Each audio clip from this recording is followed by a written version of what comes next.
Salut tout le monde, j'espère que vous allez bien et que vous profitez vous aussi du soleil, du printemps et de cette nature qui se développe. Et vous pouvez peut-être même voir là dans le reflet de la porte le mimosa que j'ai en face de moi. Je vous fais une vidéo aujourd'hui, vous l'aurez vu dans le titre, sur cette vision qu'on peut porter sur le yoga d'un processus en fait de déconstruction sociale ou de destruction.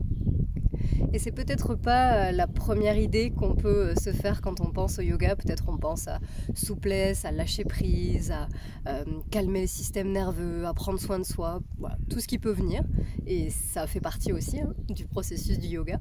Mais aujourd'hui, j'avais envie d'accentuer sur ce côté qu'en fait, à la racine, puisque le yoga ça a quand même été créé par des hommes d'une caste brahmanique qui était tout à fait élitiste dans la société indienne de l'époque, il y a plus de 6000 ans aujourd'hui, en fait ils se sont retirés du monde pour aller creuser qu'est-ce qu'il y a au-delà des habitudes sociales, au-delà de l'appartenance au corps, de la possession, mais aussi de l'attachement en fait aux choses, aux changements finalement qui sont inhérents dans la nature. Alors comment ça se fait qu'on s'accroche à ça alors que tout ne fait que changer? Donc d'où vient la souffrance? Okay.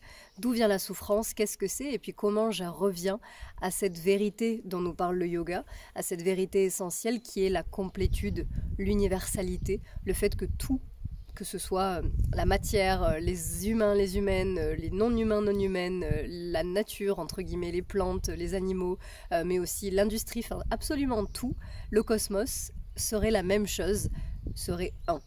Donc c'est ça la vérité essentielle du yoga. Et du coup, c'est quoi les obstacles qui nous empêchent de se relier à ça?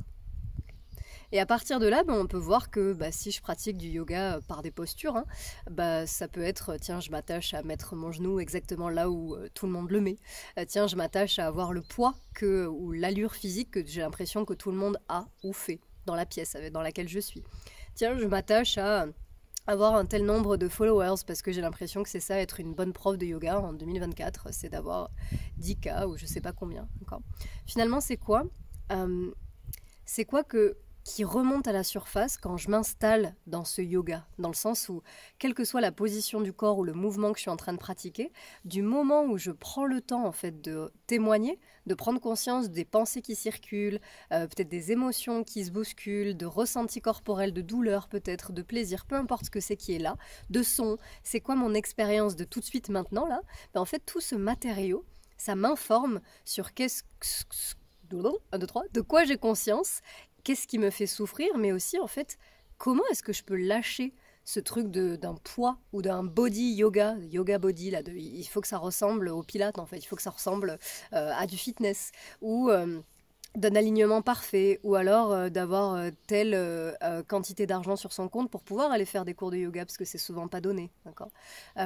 C'est quoi toutes les constructions, les injonctions sociales et sociétales qui font qu'aujourd'hui je suis celle ou celui que je suis, et comment est-ce que le yoga il peut m'aider à venir mettre un grand coup de pied dans tout ça pour que petit à petit, comme si je pouvais enlever du papier peint au fur et à mesure et retrouver le côté brut du mur, le côté premier en fait. C'est quoi quand je vais au fond, ou si je prends notre analogie de l'oignon, on m'a souvent appris ça dans mes formations, ce côté d'enlever des couches d'oignon pour revenir au petit cœur là, à cet ananda kosha, à ce corps de l'intérieur, de la béatitude, de la complétude. En fait, qui est-ce que je suis si je détruis, si j'enlève toutes les couches, tous les conditionnements qui sont finalement, entre guillemets, pas les miens? Alors bien sûr, c'est les miens, parce que je me les suis réappropriés, parce que je les ai entendus tellement de fois que, oui, une femme, entre guillemets, c'est censé se comporter de telle manière, pas parler trop fort, ou rigoler d'une certaine façon, ou se lever, ou se coucher à telle... Voilà, c'est quoi tous ces codes, toutes ces règles sociales qui m'ont été imposées sans même que j'y fasse attention, parce que je suis baignée depuis l'enfance dans... et quand je dis je, c'est nous, quand nous sommes baignés dans ces règles, dans ces modes, en fait, d'être, ces modes de comportement, ces modes de consommation. Et ouais, c'est normal, en fait, d'aller courir dans tel magasin de téléphonie pour avoir le dernier modèle. Ouais, tout le monde fait ça en fait.